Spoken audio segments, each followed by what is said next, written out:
Roca, continuamos con Misión Vida en esta mañana. Sí. Como les avisamos recién, ya tenemos con nosotros al pastor José Manuel Sierra, que nos ha confirmado 18 y 19 de octubre que va a venir a Uruguay. Wow, qué bueno. Ya está confirmado. Se los quiero presentar. Buen día, pastor, bienvenido.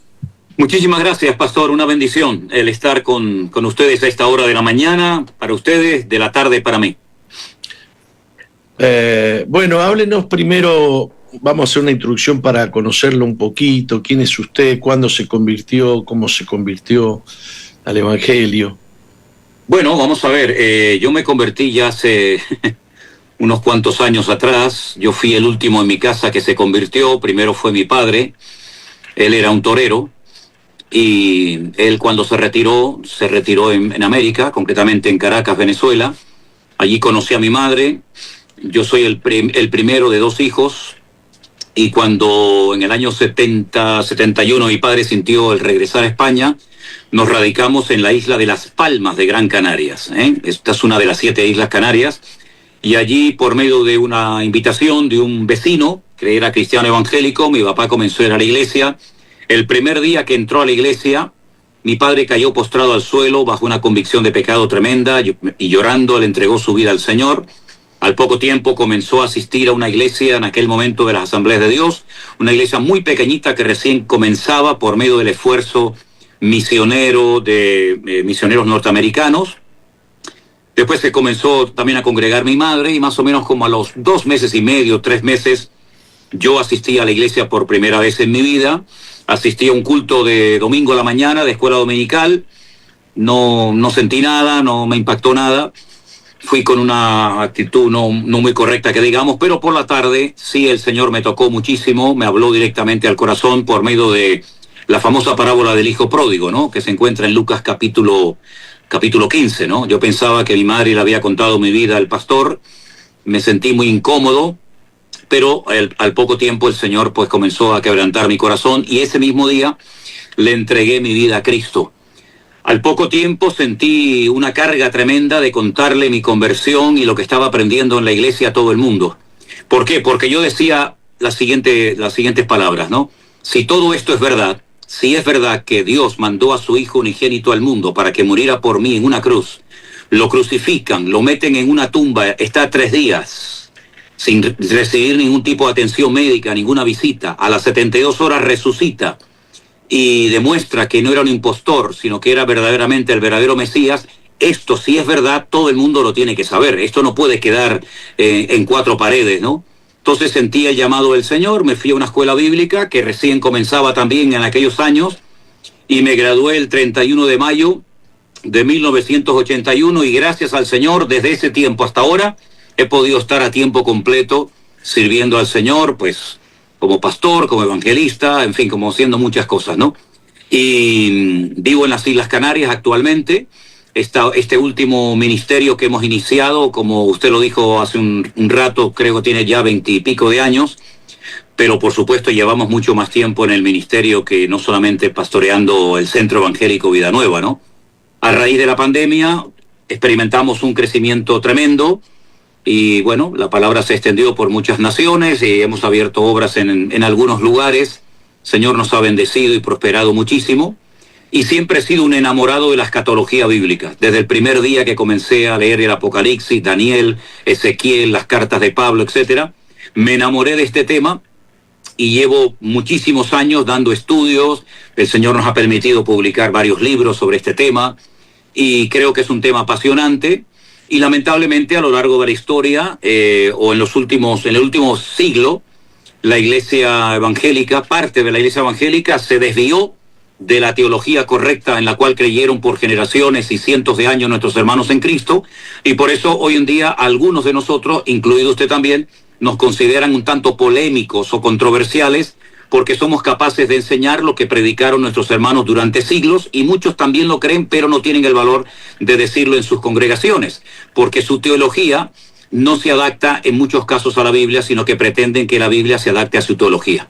Por eso yo creo que estamos viviendo tiempos muy interesantes en los que necesitamos revisar si lo que creemos, lo que predicamos, lo que practicamos es realmente bíblico o de quién lo hemos heredado, y por miedo a que nos rechacen, lo seguimos predicando aunque no estemos 100% convencidos en lo más profundo de nuestro corazón.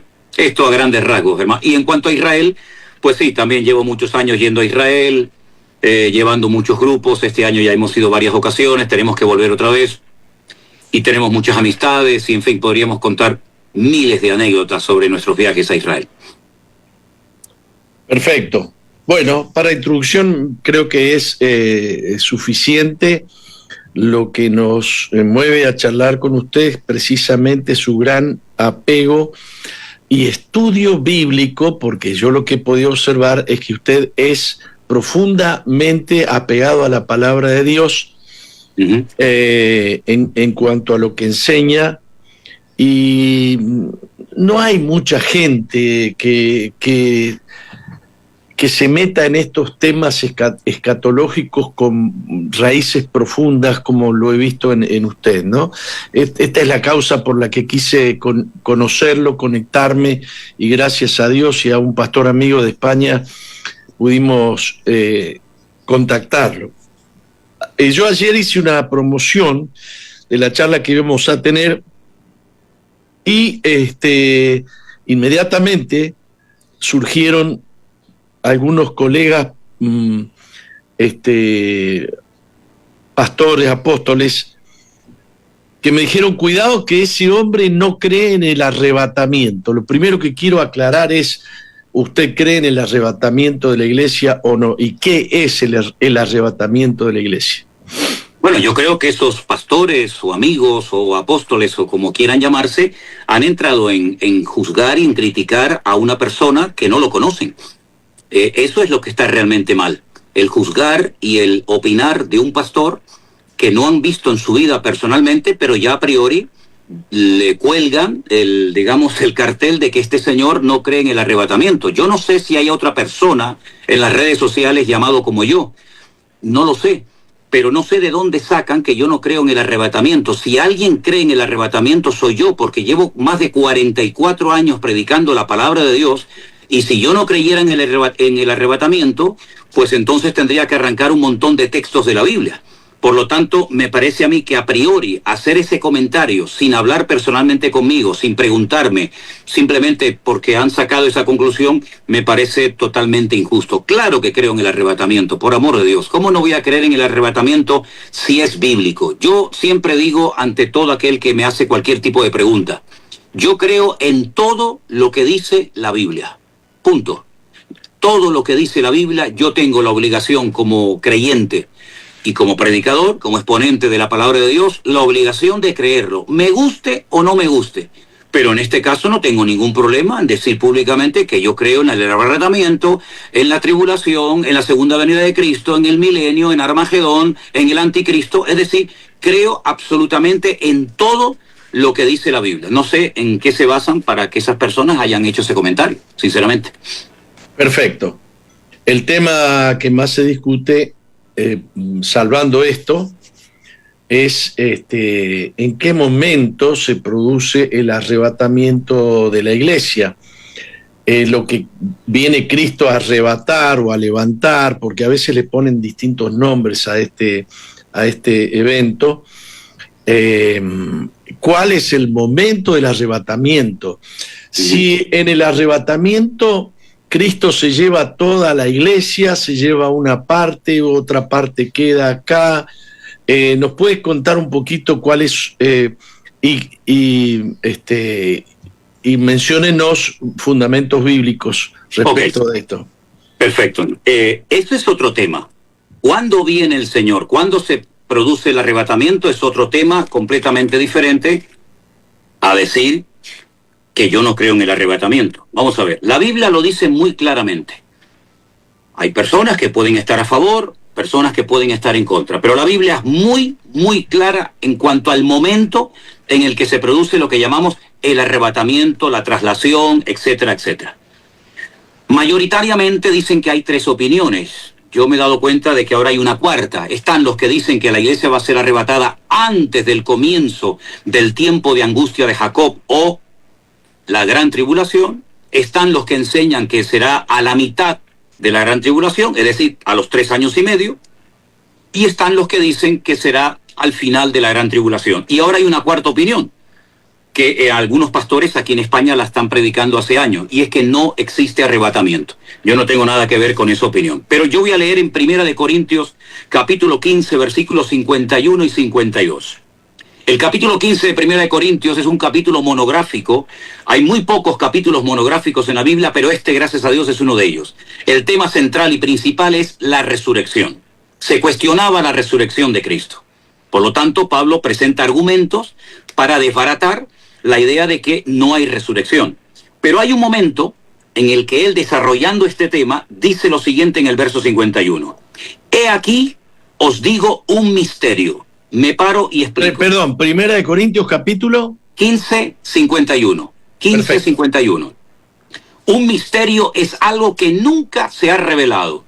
Es la primera vez que un escritor de la palabra de Dios, que un siervo de Dios va a revelar este misterio. Es un secreto no revelado. ¿En qué consiste ese secreto o misterio? Aquí lo dice. No todos dormiremos. Es decir, no todos experimentaremos la muerte física. No la experimentaremos todos, pero todos seremos transformados. La palabra es aquí metamorfosis. Es el proceso de convertirse de gusano a una hermosa mariposa. Todos seremos transformados. La pregunta es ¿cuándo? Dice, en un momento y en un abrir y cerrar de ojo. Algo tan rápido que el ejemplo que pone Pablo es lo que se puede tardar en abrir y cerrar un ojo. Y ahora dice lo siguiente, a la final, no a la primera, ni a la segunda, ni a la cuarta, ni a la quinta, a la final trompeta. Porque se tocará la trompeta. ¿Y qué pasa cuando se toca la final trompeta? Número 1, los muertos serán resucitados incorruptibles y nosotros seremos transformados. ¿Cuándo seremos transformados y cuándo se produce esa primera resurrección? A la final trompeta, en un momento y cerrar de ojos. Entonces la pregunta es, ¿a qué final trompeta está haciendo referencia Pablo? Porque Pablo es judío, pero no le está escribiendo a judíos. Le está escribiendo a una congregación fundamentalmente formada y compuesta por gentiles. Pero él sabe perfectamente a lo que se refiere el tema de las trompetas. Es un estudio muy interesante porque hay muchos toques de trompeta. Habían trompetas de plata, habían shofar, etcétera, etcétera. Pero volvemos a encontrar este término en el último libro de la Biblia. Cuando el Señor le revela al apóstol Juan que habrán 21 juicios, que él los denomina sellos, trompetas y copas, que se van a llevar a cabo en un periodo de 7 años. Lo curioso es que los sellos, claro, todo esto nos llevaría mucho tiempo desarrollarlo en profundidad, lo estoy diciendo a grandes rasgos. Los 7 sellos que empiezan con la manifestación del hombre de pecado, el inicuo, el hijo de perdición, es decir, el anticristo, esos 7 sellos se llevan a cabo en la primera parte de la gran tribulación, es decir, en los primeros 3 años y medio. A continuación, comienzan los 7 toques de trompeta. Simplemente es cuestión de leer lo que ocurre cuando suena cada una de estas trompetas, y finalmente, en la segunda parte, los últimos 3 años y medio, es cuando se produce lo que llamamos las copas de la ira. Cuidado porque el Apocalipsis menciona, como le dije antes, pastor, 3 iras: la ira del Cordero o del Señor, la ira del dragón o del diablo y la ira de las naciones. Ok, a la final trompeta. Bueno, la final trompeta, si son 7, vamos, aquí y donde sea, la final es la séptima. A la final trompeta, en la séptima, resucitan los muertos en Cristo incorruptibles, luego nosotros seremos transformados. Entonces, los que hayamos quedado vivos, digamos. Los que hayamos quedado vivos, evidentemente. Que yo espero no experimentar muerte física. Espero formar parte de ese grupo inmenso de creyentes que estén vivos en ese momento. Entonces, si la gran tribulación empieza con los 7 sellos, continúa con los 7 trompetas y finaliza con las 7 copas, ¿de dónde salió la idea de que la iglesia no iba a estar en ningún momento de la gran tribulación? Pues yo le voy a decir de dónde salió. Salió de un cura de un sacerdote que, estudiando por su cuenta el libro del Apocalipsis hace aproximadamente unos 150 y tantos años, llegó a la conclusión de que la Santa Madre Iglesia Católica y Apostólica, por ser la iglesia verdadera, según él, no pasaría por la gran tribulación. La Iglesia Católica. Esto llegó a oídos de Scofield, uno de los teólogos más conocidos de su época y un hombre tremendamente respetado por el protestantismo de la época. Y se atrevió en una Biblia por primera vez en la historia a incluir comentarios, cosa que antes estaba muy mal visto. Hoy en día está la Biblia de fulano, la Biblia de Mengano, la Biblia pentecostal, la Biblia del joven, la Biblia de arcoíris, pero no se podían incluir comentarios al texto bíblico. Scofield se atrevió a hacerlo. Y él incluye los comentarios de este sacerdote católico, pero añade que no solo la Iglesia Católica no pasaría por la gran tribulación, sino todos los evangélicos, todos los cristianos no pasarían. Esto cayó muy bien. Esto fue muy agradable. Pero no es la teología bíblica. Scofield escribe esto ¿hace cuánto? Bueno, yo no sé exactamente la fecha de este, digamos, teólogo protestante, pero él lo incluyó en sus comentarios y, lógicamente, el peso, la influencia de Scofield en aquel momento era muy grande, evidentemente, y esto cayó muy bien en su denominación y en otras. Prueba de ello es que la inmensa mayoría de las denominaciones aceptaron la idea de que la iglesia no va a pasar por ningún periodo de tribulación en los últimos tiempos. Pero estamos hablando de una enseñanza teológica que aparece en el año 1800, más o menos. Imagínese, hermano, es decir hasta ahí no se conocía esa teología. Exactamente. Nosotros estudiamos los libros de teología y vemos lo que se enseñaba en las congregaciones durante 1800 años, y los creyentes estaban preparándose para pasar por tribulaciones, persecuciones. Es más, lo consideraban un honor, lo consideraban un privilegio. El apóstol Pablo mismo le dice a sus compañeros que ya se han sentenciado a muerte. Todo el que quiera vivir piadosamente sufrirá persecución. Si a mí me persiguieron el árbol verde, ¿qué no harán con ustedes que son las ramas? Es decir, no es una vergüenza ni señal de que uno está en pecado o ha menguado en cuanto a su fe el hecho de que nos persigan. Yo lo que diría es todo lo contrario. ¿Por qué no nos persiguen? ¿Por qué no persiguen más con nosotros? Nada extraño es que seamos perseguidos. Dice Pedro, no os sorprendáis del fuego de prueba que os ha sobrevenido, como si alguna cosa extraña os aconteciese. En otras palabras, gozaos y alegraos, porque así también persiguieron a los profetas.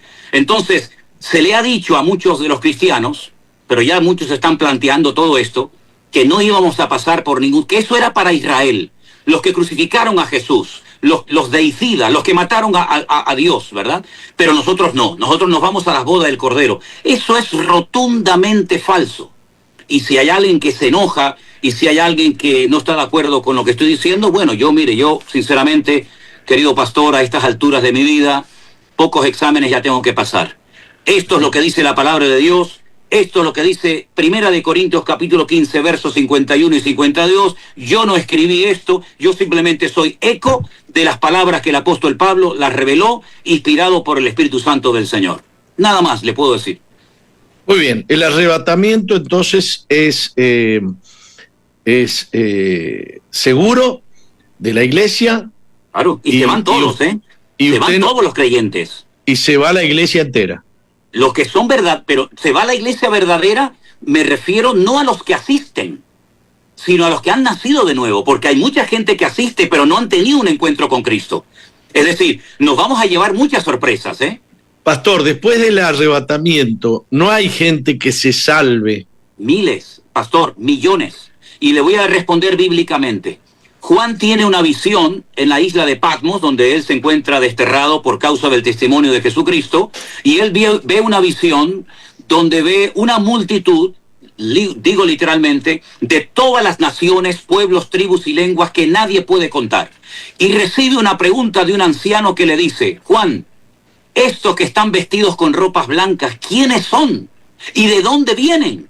Y él dice que lloraba, porque en ese momento él no tenía la respuesta. Gracias al Señor, nosotros la tenemos hoy en día. Y la respuesta es la siguiente: estos son los que han salido de la gran tribulación y no se mancharon sus vestiduras y no se contaminaron. Es decir, millones de personas se salvarán, millones. No, yo estoy hablando después del arrebatamiento. Claro, claro que se van a salvar millones. Ahora dice que estos han salido de la gran tribulación. Algunos, esa preposición, dicen salen de adentro de la gran tribulación, y otros dicen no, salen previamente.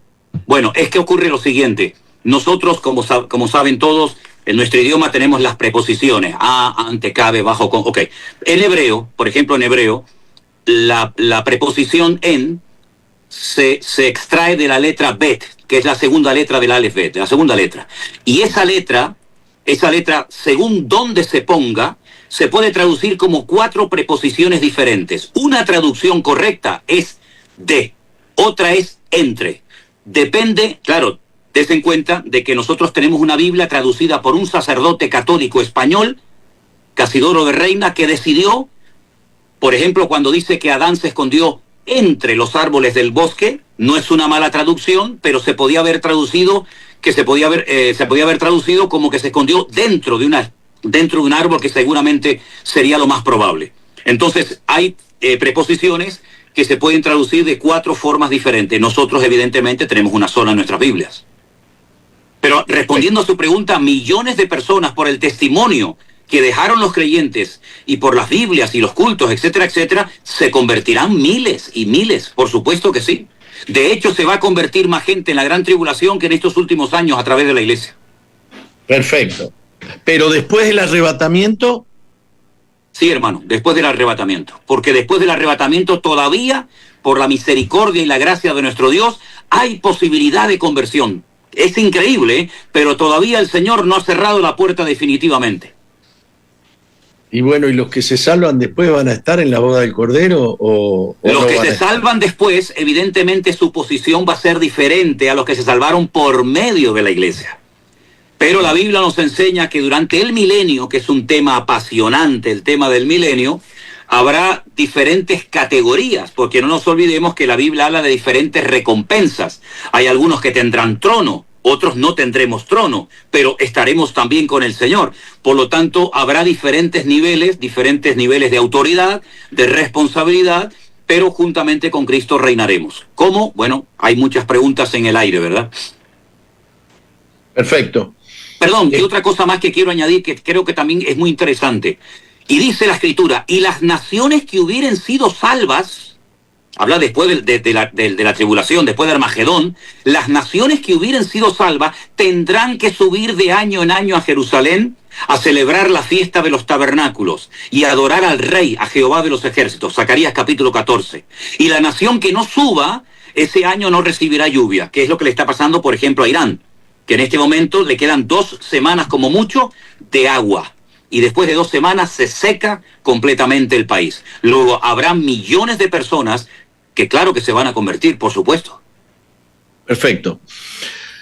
Vamos a introducir un paréntesis, si me permite. ¿Cómo no? El paréntesis es este. Los 5 ministerios del Nuevo Testamento. Sí. ¿El ministerio apostólico es un ministerio vigente o no? Ok. En Efesios capítulo 4, el apóstol Pablo está diciendo cómo tiene que crecer adecuadamente una iglesia. Dice la Biblia que él constituyó a unos apóstoles, a otros profetas, a otros evangelistas, a otros pastores y maestros. La pregunta es ¿para qué? ¿Para qué levantó estos especialistas del ministerio? ¿Para perfeccionar? ¿A quién? A los santos. ¿Para qué? Para la edificación del cuerpo de Cristo, hasta que todos lleguemos al conocimiento del Hijo de Dios, a la medida de la estatura de la plenitud de Cristo. Los 5 ministerios están en este momento en plena función. Los 5 ministerios. El ministerio apostólico es el más amplio, es como el pulgar, es el único dedo que puede tocar a los demás, ¿verdad? El ministerio apostólico, profético, evangelistas, pastores, maestros, todos están en pleno vigor, y Dios nos libre de que falten alguno de estos ministerios en el cuerpo de Cristo hoy en día, porque sería como que le falta una pata a la silla. Ahora bien, el profeta de hoy en día no se parece prácticamente en nada al profeta del Antiguo Testamento. El apóstol de hoy en día no se parece en nada o en poco a los apóstoles que personalmente escogió el Señor Jesucristo para funciones específicas, ¿verdad? Que uno de los requisitos era ver personalmente, físicamente al Señor Jesucristo. Por lo tanto, con matices, los 5 ministerios están en plena operación, pero con matices. ¿Por qué? Porque no podemos comparar un ministerio apostólico hoy en día con el ministerio, por ejemplo, del apóstol Pablo. No podemos comparar, por ejemplo, a un profeta de hoy en día con el ministerio, por ejemplo, de Daniel o de Ezequiel, que no tenían Biblia, no tenían iglesia, no tenían pastor, eran la voz de Dios, era incuestionable. Sin embargo, Pablo habla en 1 Corintios, capítulo 14, que a los profetas se les tiene que juzgar. Es decir, hablen, compartan lo que crean conveniente, pero los demás juzguen. Y tienen que hablar por turno. En el Antiguo Testamento no había turno. El profeta podía hablar desde las 6 de la mañana hasta las 6 de la tarde. No se le podía cuestionar, porque así dice Jehová. En el Nuevo Testamento al profeta hay que mirarlo con lupa, porque lamentablemente, desde mi punto de vista, pastor, es una opinión personal, ¿sí? A los músicos o los cantantes itinerantes y a los profetas se les ha dado en las iglesias carta blanca y pueden decir y hacer lo que quieran y después el pastor tiene que venir a arreglar lo que a lo mejor otro rompió. Entonces, en el Nuevo Testamento hay una supervisión, hay digamos, una cobertura que tiene que, de alguna manera, avalar los ministerios. Porque nadie se levanta a sí mismo. En el Antiguo Testamento no era el pueblo el que elegía al profeta, era Dios el que elegía al profeta. En el Nuevo Testamento es la iglesia la que reconoce a su pastor, reconoce al profeta, reconoce al evangelista, etcétera, etcétera. Por lo tanto, claro que están en pleno vigor, pero con matices. No cabe la menor duda. Perfecto. La pregunta era porque me habían dicho que usted estaba en contra del ministerio apostólico. Es interesante notar cómo habla la gente sin oírme a mí primeramente, en mi opinión. Es increíble, ¿eh? Somos latinos, ¿eh? Se nota que somos latinos, ¿eh? Primero hablamos y luego pensamos. Sin embargo, en las letras, en hebreo, el orden de las letras es muy interesante, porque primero está una letra que es la letra Ain, que significa ojo, y a continuación está la letra P, que es la boca. Nosotros invertimos el orden. Primero hablamos y luego observamos o analizamos a la persona, ¿no? Perfecto. Bueno, hay discusiones en cuanto a la segunda venida de Cristo.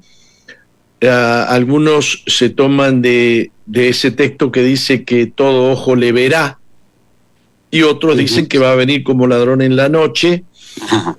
Queda claro para todos nosotros que para nosotros la noche no corre, porque no somos hijos de la oscuridad, sino que somos hijos de la luz. Algunos van a ser sorprendidos, otros no van a ser sorprendidos. ¿Nos puedes contar un poquito acerca de esto? Sí, hay expresiones en la Biblia, pastor, que parecen a priori contradictorias, ¿verdad? Hay expresiones, bueno, entonces, ¿qué quedamos? ¿Le verá todo ojo o viene como ladrón en la noche? Por eso siempre hay que matizar y darnos cuenta de que hay cosas que se dicen y tenemos que respetar el contexto. ¿Sí? Yo escribí un libro o publiqué un libro que lo titulé Hermenéutica y Homilética. La hermenéutica es la ciencia que nos ayuda a la correcta interpretación de los textos bíblicos. Y hay reglas de oro que no se pueden quebrantar bajo ningún concepto. Y una de esas reglas, hay muchas, pero una de esas reglas dice que un texto fuera de su contexto forma un pretexto. Es decir, todo ojo le verá. Todo ojo le verá a los que están en el Amazonas, los que están en la Ushuaia, en Argentina, en las Islas Canarias. Todo ojo le verá. Ok, perfecto. Pero después viene como ladrón en la noche. Tenemos que coger todas esas expresiones, ¿verdad? Y analizarlas en el contexto de por qué se dijo y a quién se le dijo.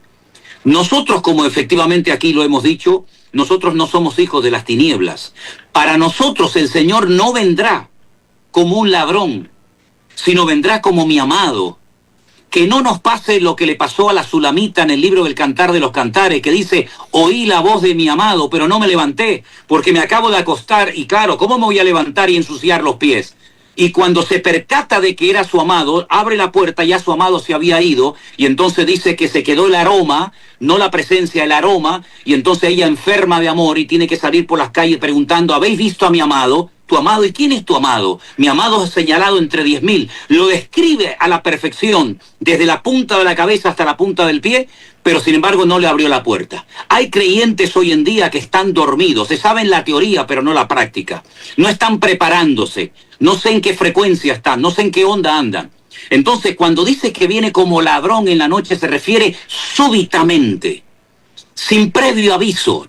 Pero gracias al Señor, nosotros tenemos centenares de señales que nos indican, que nos advierten, que nos preparan para saber que Él viene. Porque Él dice, velad, velad y orar. No es una opción, no es una sugerencia, es un imperativo. Velad y orar para que aquel día no sorprenda como ladrón en la noche. Entonces, cuando el Señor venga, tenemos que estar preparados. Ven, amado mío, te estoy esperando.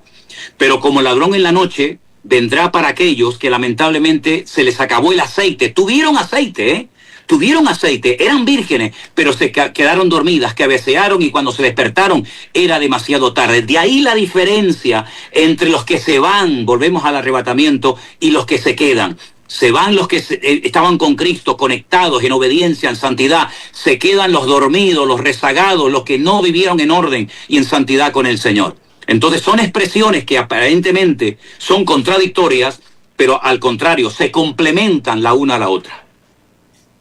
Perfecto. Bueno, yo tengo que ser sincero con usted, en algo estoy en disidencia con usted, pero me está mandando a estudiar. Yo creo que hay una primera resurrección y hay una segunda resurrección y no hay nada entre medio.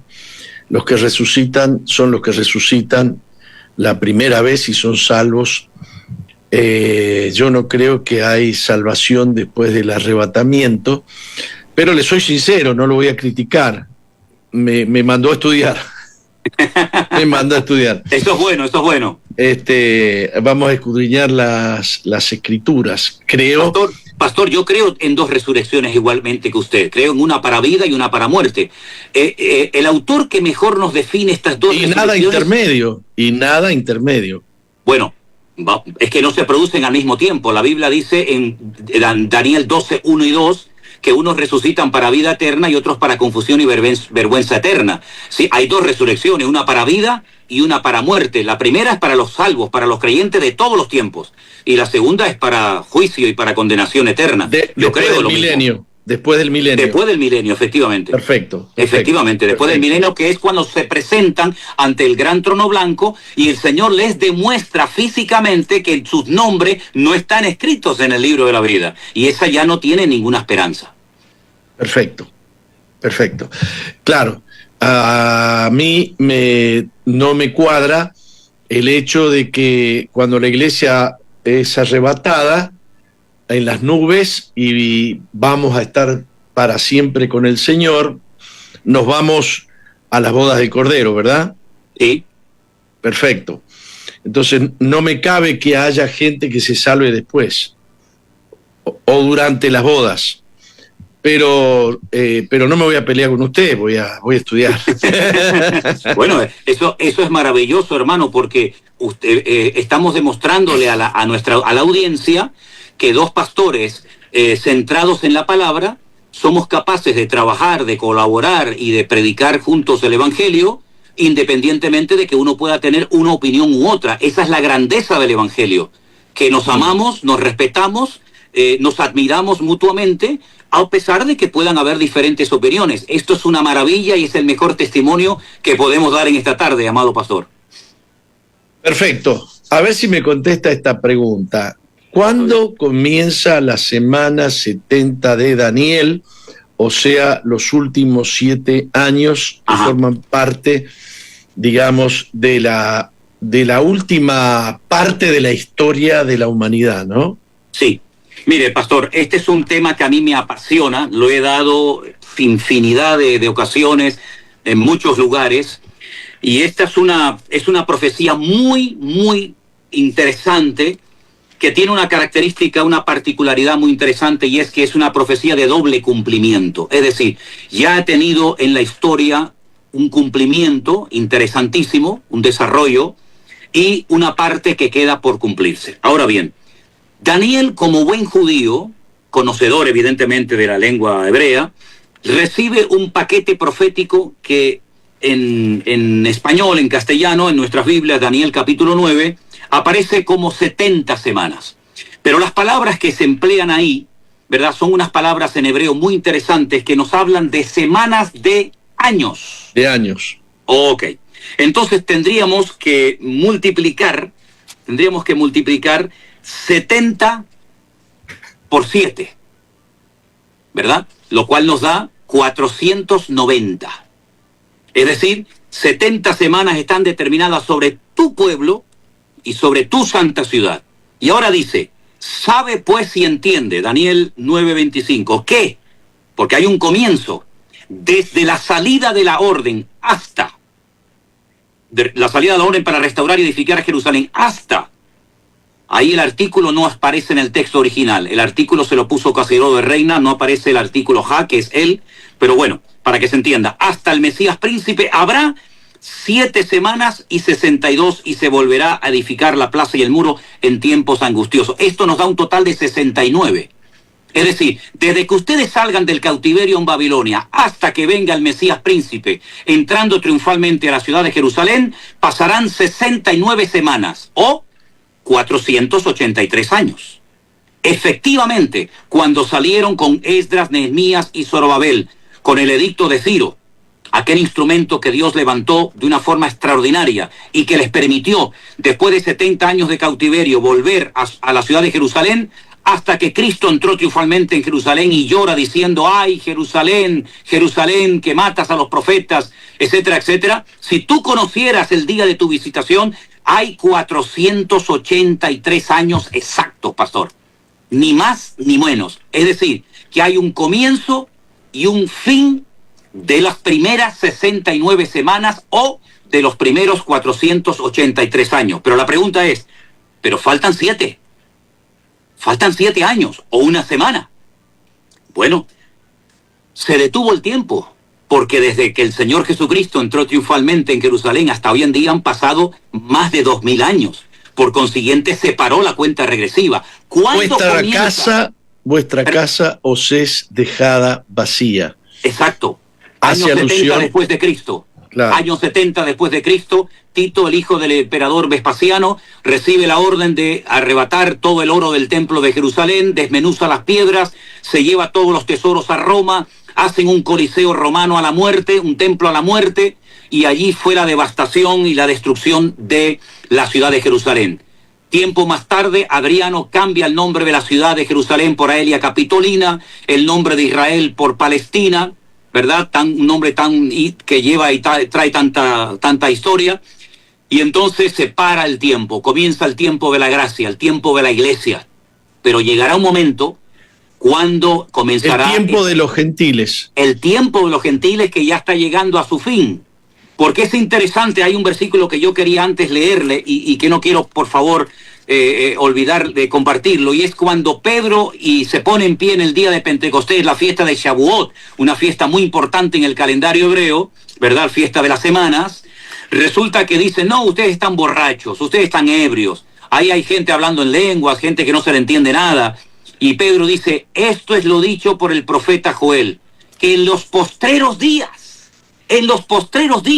como se llaman en hebreo los Aharit Hayamim, en los postreros días derramaré de mi espíritu. Si para Pedro los postreros días eran el día de Pentecostés, imagínense en qué tiempo nos encontramos nosotros hoy en día. Estamos ya en la última recta final de la historia.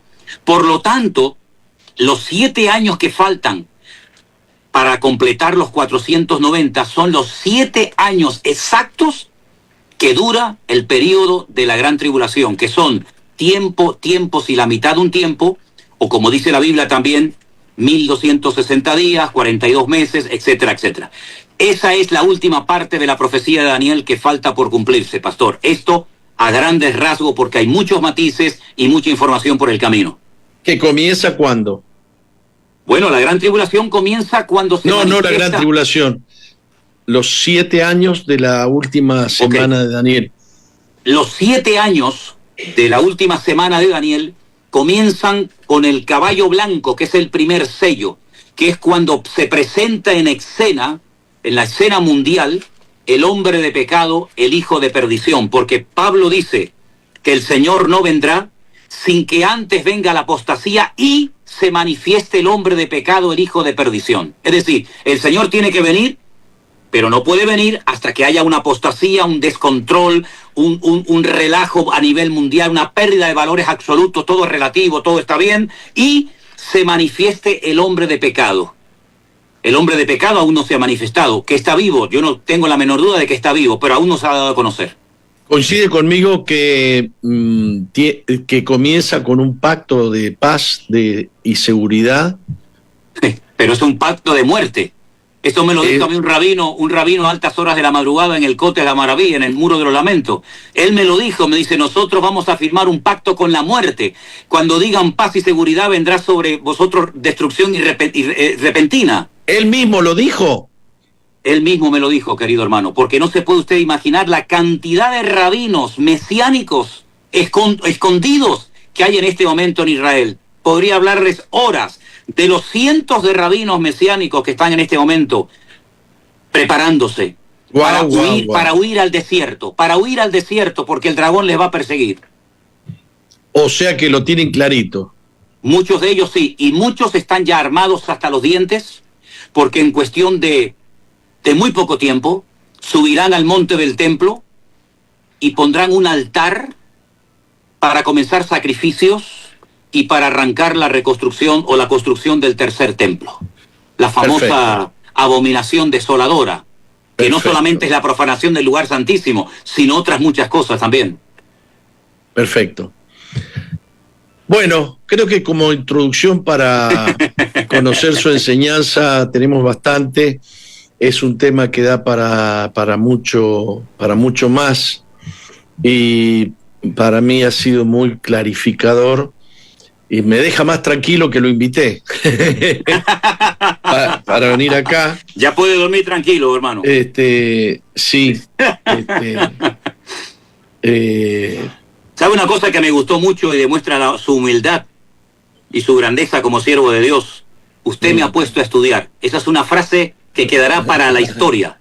El pastor Jorge Márquez ha dicho, me voy a poner a estudiar. Claro. Sí, qué maravilla. Sí. Yo también soy apasionado por estos temas. Amén, qué lindo. Y sufro por la ceguera de la iglesia, y sufro porque si puedo interpretar literalmente la enseñanza de las vírgenes, sí. 50% de la iglesia va a quedar en oscuridad. Sí, señor. Y va a golpear las puertas y no va a poder entrar teniendo lámpara. Sí. Es decir, conociendo la palabra de Dios, conociendo la palabra de Dios, van a golpear, pero van a quedar afuera. Yo tengo temor, tengo temblor delante de Dios, porque es mucha gente que lee la Biblia, que tiene la Biblia y que conoce la Biblia, que va a quedar fuera de las bodas del Cordero, ¿no? Que va a quedar fuera de ese día tremendo de la venida del Señor, ¿no? Pastor, la proporción es terrible. Como usted bien lo ha dicho, el 50%, la proporción es inmensa, inmensa. Así que tenemos que partir de la base de que probablemente el 50% de los que están hoy por hoy con nosotros se queden. Es tremendo. Así es. Porque a veces lo miramos como algo que le va a pasar a los demás. Pero quién sabe si también entre nosotros nos puede pasar el llevarnos esta amarga desilusión y sorpresa, ¿no? Así es. Y bueno, que Dios nos ayude, ¿no? Porque no cabe la menor duda de que algo que se ha perdido, que fue muy bonito durante siglos en la iglesia, fue el diálogo. Los líderes, los obreros, los pastores, los apóstoles, los profetas se sentaban para dialogar, para buscar el diálogo, para buscar, enseñanzas en común. Se escribían cartas para los gentiles, para que hubiera convivencia y armonía. Y lamentablemente, hoy en día el que predica diferente o habla diferente o tiene un estilo diferente a nosotros, le hacemos la guerra. Se ha perdido el diálogo y se ha perdido mucha riqueza con ello en la iglesia del Señor, lamentablemente. Bueno, yo profetizo que vamos a tener charlas interesantes con usted. Espero que sí, pastor, espero que sí. También amo Israel y hemos hecho varios viajes, pero no tantos como usted. Y no conozco esos rabinos. Me encantaría, cuando viaje a Israel, que usted me dé el contacto de alguno. ¿Cómo no? Sí he visto en las redes judíos que no son mesiánicos, de estos que andan por ahí judaizando. Pero judíos, israelitas, nacidos de sangre israelí, que han descubierto que Jesús es el Mesías. Amén. Bendito sea Dios. Amén. Esto marca un despertar que también marca los tiempos que estamos viviendo, ¿no? La iglesia primitiva nació fundamentalmente con una membresía de judíos. Claro. Y la palabra de Dios nos enseña en Eclesiastés un principio para mí elemental para poder entender y vislumbrar un poquito los últimos tiempos, que dice lo siguiente: ¿qué es lo que será? La respuesta es lo mismo que fue. Es decir, para saber lo que Dios va a hacer, hay que saber lo que Dios hizo. Porque el futuro en la Biblia está escrito en tiempo pretérito, en tiempo pasado. Por consiguiente, si la iglesia nació con avivamiento y con una multitud de judíos, ¿no será un indicativo de lo que va a pasar en los últimos tiempos cuando venga un despertar espiritual a la nación de Israel sin precedentes? Qué fuerte, qué fuerte. Bendito Amén. Sea Dios. Amén. Bueno, pastor, muchísimas gracias por habernos acompañado.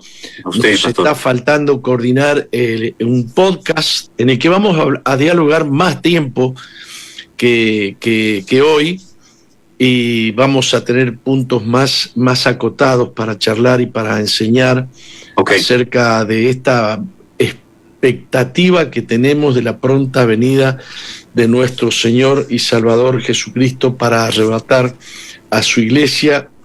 Y como usted dice, yo ya tengo 74, no sé cuánto tiene usted. 10 menos que usted. Bueno, yo también quisiera estar vivo cuando Él venga, ¿no? Pero tengo menos chance que usted, ¿no? Bueno. ¿Le puedo hacer una pregunta, pastor? Sí. Después de haberme escuchado, ¿sigue con las ganas de invitarme? Por supuesto. Por supuesto. Amén. Por Amén. Supuesto. Dios le bendiga. Sí. Dios le bendiga, hermano. Un gran abrazo. Dios le bendiga. Igualmente, pastor, un abrazo. Que Dios lo bendiga y lo siga usando como lo está Gracias haciendo. por habernos acompañado.